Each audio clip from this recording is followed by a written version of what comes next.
Okay.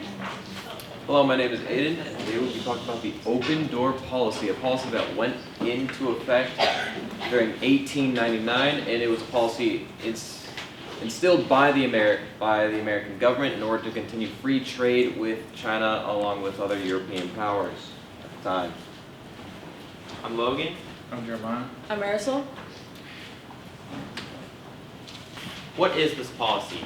In 1899 through the 1949, Secretary of State John Hay introduced, through a series of notes, he introduced the open door policy to China in order, with the hope of having an international agreement that will have all people that have leaseholds in China, all nations, to have an international agreement to allow trade with the U.S. and other nations. This, on the right, you'll see the Secretary of State John Hay. He lived from 1898 to his eventual death in 1905. And on the left, you'll see President McKinley. He served in office from 1897 till he was eventually assassinated in 1901.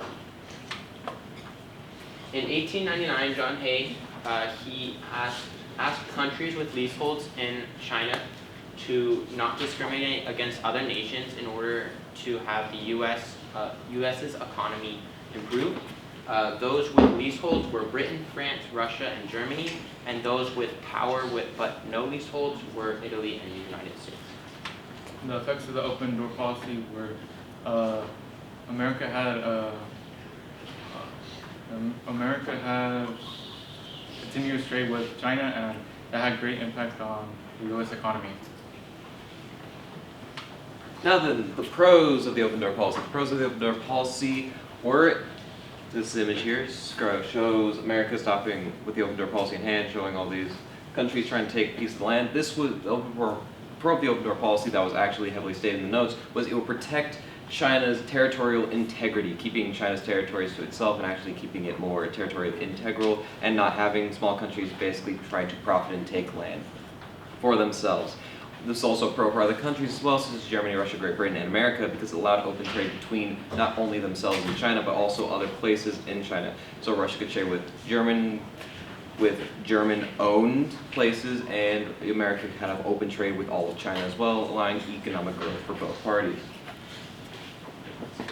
The cons that the policy brought was fairly to stop European imperialism.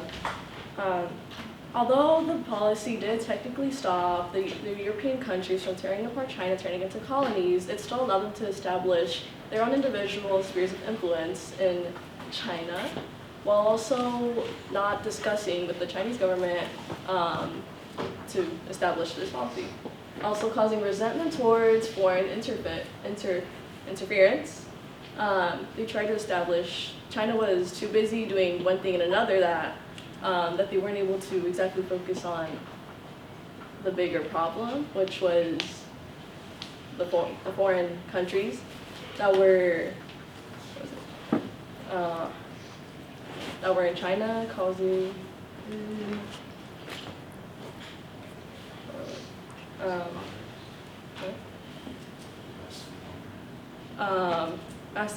unrest between the people who live in China,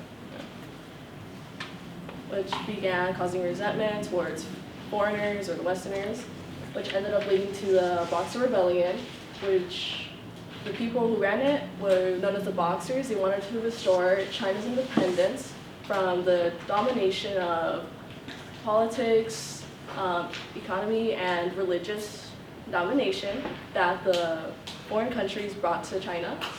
It ended up with them attacking the Westerners, missionaries, and the Chinese Christians. These are our sources. Thank you.